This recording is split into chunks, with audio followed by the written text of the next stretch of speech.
అందరికీ నమస్కారం. ఈరోజు మనం ప్రపంచవ్యాప్తంగా జరుగుతున్న కొన్ని ముఖ్యమైన మరియు ఆసక్తికరమైన విషయాల గురించి మాట్లాడుకుందాం. జూన్ 30వ తేదీన ప్రపంచ గ్రహశకలాల దినోత్సవం 10వ వార్షికోత్సవాన్ని జరుపుకుంటున్నారు. ఇది ఐక్యరాజ్యసమితి గుర్తించిన ఒక ప్రత్యేకమైన రోజు. ఈ సందర్భంగా వర్చువల్ టెలిస్కోప్ ప్రాజెక్ట్ అనే సంస్థ ఒక ఉచిత ఆన్లైన్ కార్యక్రమాన్ని నిర్వహిస్తోంది. భారత కాలమానం ప్రకారం ఇది ఉదయం పూట మొదలవుతుంది. ఈ కార్యక్రమంలో మన భూమికి దగ్గరగా ప్రయాణించే గ్రహశకలాలను మనం ప్రత్యక్షంగా చూడవచ్చు. నిపుణులు కూడా ఈ కార్యక్రమంలో పాల్గొని ఆ గ్రహశకలాలు దేనితో తయారయ్యాయి, అవి ఎలా తిరుగుతాయి, వాటి వల్ల మనకు ఏమైనా ప్రమాదం ఉందా అనే విషయాలను వివరిస్తారు. మన గ్రహాన్ని ఇలాంటి వాటి నుండి కాపాడే ప్రయత్నాల గురించి ప్రజలకు తెలియజేయడమే ఈ కార్యక్రమం యొక్క ముఖ్య ఉద్దేశ్యం. నాసా సంస్థ ఇప్పటికే 30,000కు పైగా ఇలాంటి అంతరిక్ష వస్తువులను గమనిస్తోంది. అయితే రాబోయే 100 సంవత్సరాల వరకు మన భూమికి పెద్ద ప్రమాదం ఏమీ లేదని వారు చెబుతున్నారు. 2 సంవత్సరాల క్రితం నాసా ఒక గ్రహశకలాన్ని ఢీకొట్టి దాని దారిని మార్చగలమని నిరూపించింది. ఇప్పుడు యూరోపియన్ స్పేస్ ఏజెన్సీ ఆ గ్రహశకలాన్ని మరింత దగ్గరగా పరిశీలించడానికి ఒక వ్యోమనౌకను పంపుతోంది. ఒక చిన్న విషయానికి ఏమిటంటే, గ్రహశకలాలు అంటే అంతరిక్షంలో తిరిగే పెద్ద రాళ్ళు. ఇవి ఎక్కువగా అంగారక గ్రహం మరియు బృహస్పతి గ్రహం మధ్యలో ఉన్న ఆస్టరాయిడ్ బెల్ట్లో కనిపిస్తాయి. ఇప్పుడు వైద్య రంగంలో ఒక అద్భుతమైన ఆవిష్కరణ గురించి తెలుసుకుందాం. చాయ్ డిస్కవరీ అనే ఒక కొత్త కంపెనీ చాయ్ 2 అనే ఒక ఆర్టిఫిషియల్ ఇంటెలిజెన్స్ AI మోడల్ను పరిచయం చేసింది. ఈ AI రోగాలను నయం చేసే యాంటీబాడీలను పూర్తిగా కొత్తగా సృష్టించగలదు. యాంటీబాడీలు అంటే మన శరీరంలో రోగాలతో పోరాడే చిన్న సైనికుల లాంటివి. ఈ AI తయారుచేసిన యాంటీబాడీలు ప్రయోగశాలలో దాదాపు 19% విజయం సాధించాయి. ఇది చాలా పెద్ద విషయానికి, ఎందుకంటే పాత పద్ధతులలో విజయం రేటు చాలా తక్కువగా ఉండేది. ఈ కొత్త పద్ధతిలో ఒక వ్యాధిలోని ఒక నిర్దిష్ట భాగాన్ని లక్ష్యంగా చేసుకుని దానికి సరిగ్గా సరిపోయే యాంటీబాడీలను AI డిజైన్ చేస్తుంది. దీనివల్ల కేవలం 2 వారాలలోనే కంప్యూటర్లో డిజైన్ చేసిన యాంటీబాడీలను ప్రయోగశాలలో పరీక్షించి నిర్ధారించుకోవచ్చు. ఇంతకుముందు మిలియన్ల డాలర్లు మరియు చాలా సమయం పట్టే ఒక ప్రాజెక్ట్ను ఈ AI కొన్ని గంటల్లోనే పూర్తి చేసింది. దీనివల్ల భవిష్యత్తులో కొత్త మందులను చాలా వేగంగా మరియు తక్కువ ఖర్చుతో తయారు చేయవచ్చు. మైక్రోసాఫ్ట్ సంస్థ కూడా వైద్య రంగంలో ఒక కొత్త AI వ్యవస్థను పరిచయం చేసింది. దీని పేరు మై డయాగ్నస్టిక్ ఆర్కెస్ట్రేటర్ లేదా MADXO. ఇది చాలా సంక్లిష్టమైన వ్యాధులను గుర్తించడంలో డాక్టర్ల కంటే మెరుగ్గా పనిచేస్తుందని వారు చెబుతున్నారు. కొన్ని కష్టమైన కేసులలో ఈ AI 80% ఖచ్చితత్వంతో వ్యాధులను నిర్ధారించింది. అదే కేసులను డాక్టర్లు ఎలాంటి సహాయం లేకుండా ప్రయత్నించినప్పుడు కేవలం 20% మాత్రమే విజయం సాధించారు. ఇది వైద్య నిర్ధారణలో ఒక పెద్ద ముందడుగు కావచ్చు.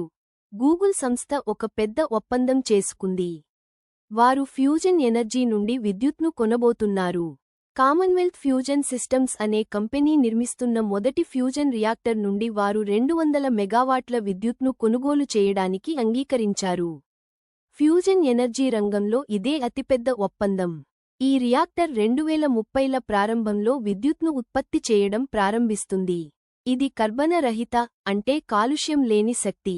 మీకు తెలుసా, ఫ్యూజన్ ఎనర్జీ అంటే సూర్యునిలో శక్తి ఎలా ఉత్పత్తి అవుతుందో అదే పద్ధతి. ఇది చాలా సురక్షితమైన మరియు స్వచ్ఛమైన శక్తి వనరు. ప్రపంచ ఆరోగ్య సంస్థ WHO ఒంటరితనం గురించి ఒక ఆందోళనకరమైన నివేదికను విడుదల చేసింది. ప్రపంచవ్యాప్తంగా ప్రతి 6గురిలో ఒకరు దీర్ఘకాలిక ఒంటరితనంతో బాధపడుతున్నారని వారు చెబుతున్నారు. ఇది ఒక ప్రపంచ మహమ్మారి స్థాయికి చేరింది. ఒంటరితనం మరియు సామాజికంగా దూరంగా ఉండటం వల్ల ఏటా 8,71,000 మంది చనిపోతున్నారని అంచనా. ఈ సమస్య వల్ల గుండె జబ్బులు, స్ట్రోక్, మతిమరుపు మరియు మానసిక సమస్యలు పెరిగే ప్రమాదం ఉంది. అంతేకాకుండా ఇది ఆర్థిక వ్యవస్థపై కూడా ప్రభావం చూపుతుంది. ఒంటరిగా ఫీల్ అయ్యే యువతకు చదువులో తక్కువ గ్రేడ్లు వస్తాయి మరియు పెద్దలకు ఉద్యోగాలు దొరకడం కష్టమవుతుంది. ముంబైలో ఒక విచారకరమైన సంఘటన జరిగింది. నటి, మోడల్ అయిన షెఫాలీ జరీవాలా తన ఇంట్లో మరణించారు. ఆమె కాంటాలగా అనే పాత పాటతో ప్రసిద్ధి చెందారు. పోలీసులు ఆమె అపార్ట్మెంట్లో సోదాలు చేసినప్పుడు వయస్సును తగ్గించే, చర్మాన్ని మెరిపించే కొన్ని మాత్రలు మరియు గ్లూటాథియోన్ అనే ఇంజెక్షన్లు దొరికాయని తెలిపారు. ఈ సంఘటనపై దర్యాప్తు జరుగుతోంది. ఐబిఎం మరియు మైక్రోసాఫ్ట్ కంపెనీలు క్వాంటం కంప్యూటింగ్ రంగంలో రెండు పెద్ద పురోగతులను ప్రకటించాయి. క్వాంటం కంప్యూటర్లు చాలా శక్తివంతమైనవి, కానీ వాటిలో లోపాలు ఎక్కువగా వస్తుంటాయి. ఐబిఎం ఈ లోపాలను సరిచేయడానికి ఒక కొత్త పద్ధతిని కనుగొన్నట్లు చెప్పింది. దీనివల్ల క్వాంటం కంప్యూటర్లు మరింత స్థిరంగా పనిచేస్తాయి.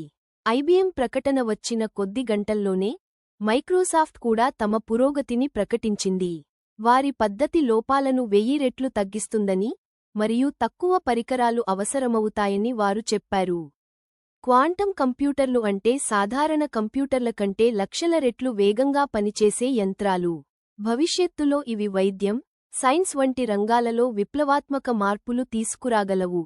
అంతరిక్ష పర్యాటక రంగంలో బ్లూ ఆరిజిన్ అనే కంపెనీ మరో విజయాన్ని సాధించింది. జెఫ్ బెజోస్ స్థాపించిన ఈ కంపెనీ 6 ప్రయాణికులను అంతరిక్షం అంచు వరకు తీసుకువెళ్ళింది. ఇది వారి 13వ మానవసహిత యాత్ర. గత 3 నెలల్లో ఇది 3వ యాత్ర కావడం విశేషం. వారి వ్యోమనౌక టెక్సాస్ నుండి బయలుదేరి సుమారు 105 కిలోమీటర్ల ఎత్తుకు చేరుకుని 10 నిమిషాల తర్వాత సురక్షితంగా భూమికి తిరిగి వచ్చింది. వారి ప్రధాన పోటీదారు వర్జిన్ గెలాక్టిక్ కార్యకలాపాలు ఆపినప్పటి నుండి బ్లూ ఆరిజిన్కు పోటీ లేకుండా పోయింది. చివరగా, ఒక చారిత్రక ఆవిష్కరణ గురించి మాట్లాడుకుందాం. టర్కీలో ఉన్న చతల్హోయుక్ అనే ఒక పురాతన నగరం గురించి సైన్స్ అనే పత్రికలో ఒక అధ్యయనం ప్రచురితమైంది. సుమారు 9000 సంవత్సరాల క్రితం ఈ నగరంలో మహిళల పాలన ఉండేదని, అంటే ఇది ఒక మాతృస్వామ్య సమాజం అని పరిశోధకులు కనుగొన్నారు.